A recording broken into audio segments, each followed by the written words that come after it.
I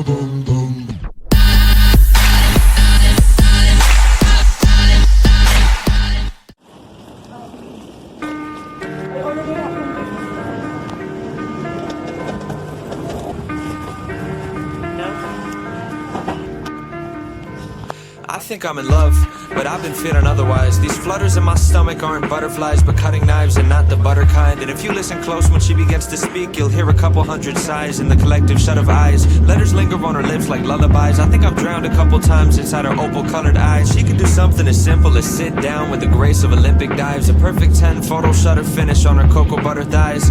Catch her wearing loose pajamas on a Sunday, and she'd overshadow any supermodel on a runway. When she wakes up in the morning, she smells like vanilla essence and a bittersweet recollections of your adolescence. Summer camp and piano lessons and presents you got on birthdays. Orange creamsicles and double plays on first base. And walk past her in the halls, and if your shoulders feel the slightest brush, you might melt to liquid gold, the lightest kind of Midas touch. I've seen the way she drinks espresso during classes and reshapes a paper cup into an emerald covered chalice. Sugar packets pouring crystals, napkin origami cranes, gunning gorgeous glances to me through her Giorgio Armani frames.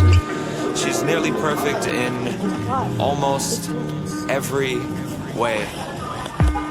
But she's got shit taste in movies. Ask her for her favorite titles, and she always likes to say she's down to go see anything by Shyamalan or Michael Bay. And also she's a psycho in the kitchen, it's a travesty. What kind of fucking monster cooks their pasta in a microwave? And she does this thing where she corrects your grammar if it's wrong, and clicks her tongue and winks and shoots a playful finger gun as if she's won some sort of contest. Empress victor of a conquest, Mrs. Armchair Shrink, let me fix you with a comment. Princess kick you when you're down, worshipper to a godhead.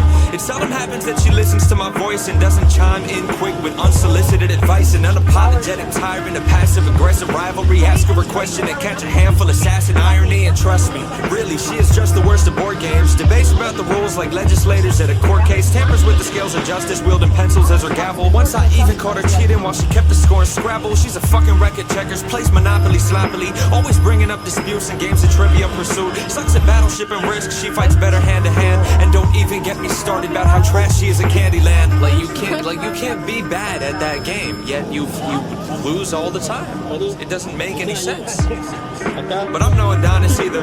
Fashion sense abysmal. I've got 2 Nirvana t-shirts that I wear to formal outings, and I've never owned a cardigan. Catch me buying cargo pants at Target from the bargain bin. Drink milk straight out the carton. Use my hands to scoop out margarine. Breakfast table etiquette makes up our morning arguments, and I'm not a glass half full kind of guy. Shipwrecked flags, half-mast hull kind of guy. I never was an optimist, not too good at compromise. The problem is my ego's far too fragile to apologize, but she always calls me out and takes me down a couple pegs too. It's always nice to have somebody close who double checks you.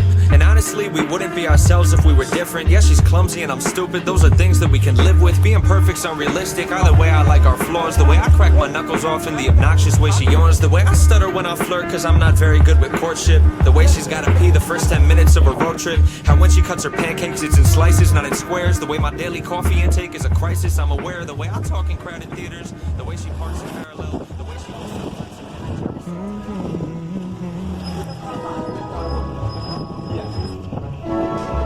Look, I won't pretend I understand it, babe, the afterlife and all. But as you died, you promised me that you would try to write or call, and I've been waiting ever since. Every Sunday I hold seances with like-minded adults and roll your corpse into the living room and try to find your pulse and then repine at the results. I've even got my windowsills lined up with ultraviolet bulbs, shrunken shrines of human skulls and other signs of the occult. But now I'm at a fucking loss, cause honey, nothing seems to work. Like I've been astrally projecting my body beyond my dreams through the fabric of space and time, so you can spot me at the seams. I ventured through the upside down hoping you caught me in between, but maybe if you've got the tech then you can haunt me on my screens. Like you should infiltrate my newsfeed. I swear no one would notice. You could float beside some bogus BuzzFeed quiz about the POTUS. Be a pixelated phantom ghost on clickbait propaganda posts and dictate what you're thinking through a catchy headline.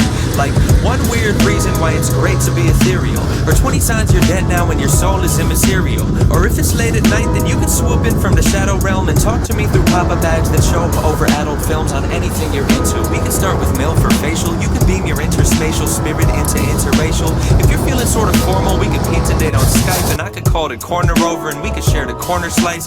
When it's time to go to bed, then we could leave our cameras on. And if the netherworld has one day shipping free on Amazon, then you can slumber as you ship yourself. I swear the shit delivers quick. Or send me the address and I could meet you by the river Styx. I Twitter beef with Namtar by the Tigris and Euphrates. I could snap you while I'm snagging sacred threads of life from Hades. I would loot Duat and photocopy pirate the papyrus, change the records and then have a Facebook flame war with Osiris. Osiris. And either way, I can't wait to talk or reunite. I've been so lonely since you died, I've tried to walk towards the light. And if the gods of death oppose our harmless want to reconvene, then maybe we can sneak you by him if you want me through a screen.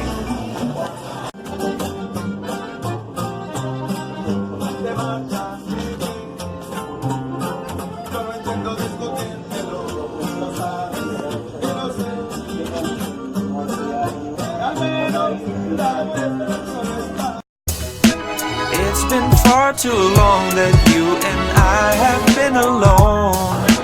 You could rectify that if you haunt me through my phone. No, I don't wanna deal with voodoo dolls and figurines. I could do without them if you'd haunt me through my screen. I'm just frustrated, I guess. I've hung out in countless graveyards, drawn pentagrams and slaughtered goats, and even took a course on hunting ghosts from Pentecostal folks, but never once have gotten close. Last month I sat with local psychics and their crystal jewels and tried to find my old T-Mobile sidekick phone from middle school. Just so maybe if you're bored of fortune-telling tarot cards and magic words, then you could tweet 140 characters so I could throw away my voodoo dolls and stop chanting my juju mantras that my guru taught us. And if you slide into some YouTube comments, you could scroll the comment page or you could leave it blank. If your specter is perceptible, we tell them it's a prank. And if you still don't send responses, I'd assume the problem's technical, and I would call Verizon just so someone could inspect it all. I'd tell him I just want a close encounter of the spectral kind. He'd ask if we turned on our modem router for a second time and plugged it incorrectly to the voltage power socket line, and tried to tear a portal hole through to your paranormal soul so me and you could catch up on a toll-free spirit mortal call. Or we could see a witch doctor, she'd probably be skeptical. Clinician with a stethoscope, the specimen not skeletal, the symptoms metaphysical, the convalescent soulless. At first her diagnosis could be we should try hypnosis, but truthfully, if you could choose the way that you're reborn, I hope you use the 3G phone and you eschew the Ouija board. And at this point, I don't really know why I learned ESP4 when you could just descend and settle in my USB port or my NVIDIA GeForce or my video AV cord. There's no need for Santa Muerte when I've got a QWERTY keyboard. We could play a game of esports, you and I'd be on a team. And if you're feeling odios, I'll put my audio on stream. I'll still have your favorite games, babe, I've got them all on Steam. We'll get started when you're ready once you haunt me through a screen. It's been far too long that you and I have been alone. You could rectify that if you haunt me through my phone. No, I don't wanna deal with voodoo dolls and figurines. I could do without them if you'd haunt me through my screen.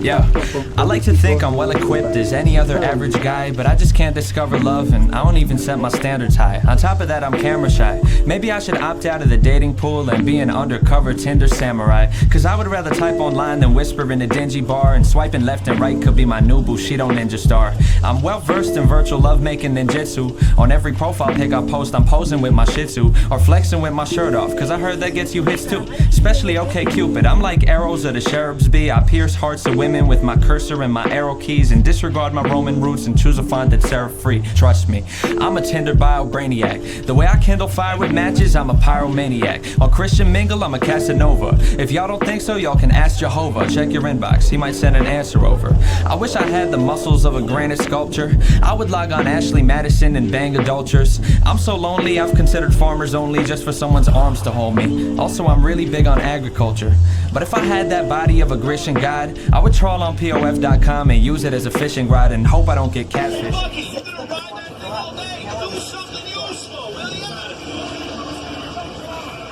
Alright, we're coming up to the 80th floor. We're headed to the top of the Empire State Building right here in the heart of New York City. The fact is, if I did, I'd probably play along, cause God knows I could use the practice. And if I'm aching for my roots, I'd visit Shadi.com. Message Islamic, Wahhabi, Hijabi, Hadi, Salam. And Sunni, Shia, those are both denominations I respect, cause I just care for our connection. I don't care about the sex. Sometimes I uninstall my apps in reckless insurrectious rage, then regret it while I check the Craigslist misconnections page. Then I think that I should get out more and disregard my mobile cell.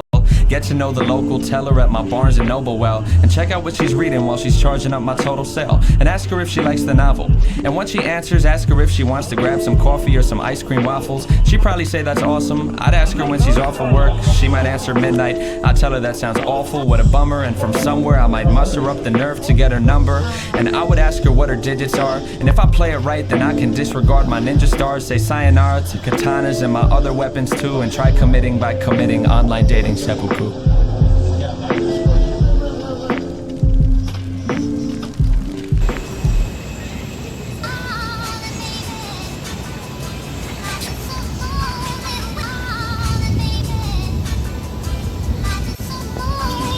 Hey Kate, are we still on for 8 o'clock? The way I talk about this, you could probably tell that I don't date a lot. I left the gate unlocked so you could inch right to the porch. You'll see my Honda in the drive, I kinda wish it were a Porsche. I'm real excited though, of course. We'll take a walk around the block and do the things that people do in indie films, like play lacrosse and set up barbecues and make kebabs. There's a casino near my house and we can play the slots. With you I think I'd take the odds. I made a tray of tater tots that we could take with Jaeger shots and watch Invader Zim and Netflix nature docs. In case you're not a fan, I got you covered. We could play Catan or stake a bonfire until the break of dawn while making trays and paper swans. It's stupid, but I've clicked your OkCupid profile 20 times rereading messages. It's funny how we met online, and I confess I still refresh your Instagram to see you in that dress. The color blue was blessed to even coalesce with your caress. I love the ink you had done. My favorites, for example, are the anchor on your neck and carpe diem on your ankle. I'm so thankful that we're meeting. It's a shame it's only noon. 8 more hours and we'll be together, Kate. I'll see you soon.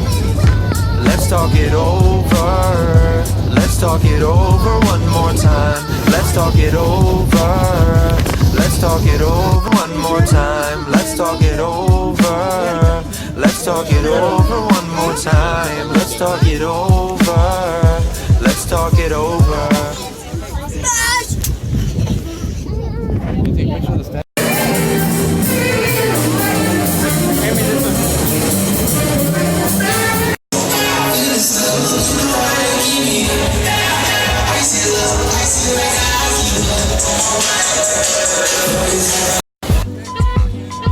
Yo, I just got the iPhone 7. I put Siri on disable cause I've watched the movie Her and that shit scares me, so I'm careful. Me and her got chemistry right out the box, and I ain't talking about the periodic table. Her voice is like a chariot of angels. I fell in love so fast that maybe Apple should consider pasting warning symbols clearly on the label. Me and Siri keep it modern. Siri doesn't cook or clean, instead she books all my appointments and she looks through my routine.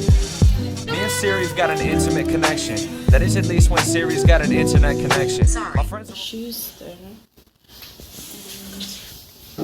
It's my brother's room. Doesn't focus. Okay. What? Okay. Okay. That's the bathroom. That's the room. That's the kitchen. That's a mom. And that's an uncle. This is my bed. Hey, this is my bed. That's part of my bed, and that's the other part of my bed. Oh, yeah. Here. There's an outside and oh, dining room. Okay, thank you for watching and see you guys later.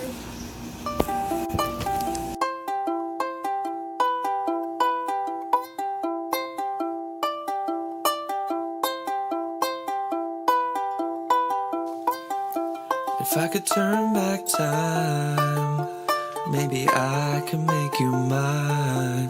How could I have been so blind? Maybe I could make you mine. If I could, maybe I could say hi. Maybe I'd feel relieved. Maybe that would give me closure. Maybe that's too naive. Or maybe I could walk by, wear my heart on my sleeve, and maybe we would lock eyes, and it'd be hard to believe. But maybe we would both laugh, and I could ask how she was, and wonder if she thinks about the times we used to be us. And maybe I could ask why, or maybe I would say please, but maybe she's with a guy, and maybe I should just leave. Or maybe I could stop time, cause the world to just freeze, make corners of this room dissolve with every breath that I breathe, until it's just me and her, and we would fall from our feet and flitter down into the pitch black with no floor underneath. And we could fall through December and maybe shatter through June, and we could crash land in April and wake up back in our room, and she'd be there in my arms right before she was gone. And while I lay there, I'd retrace to myself where I went wrong. If I could turn back time, maybe I could make you mine. How could I have been so blind?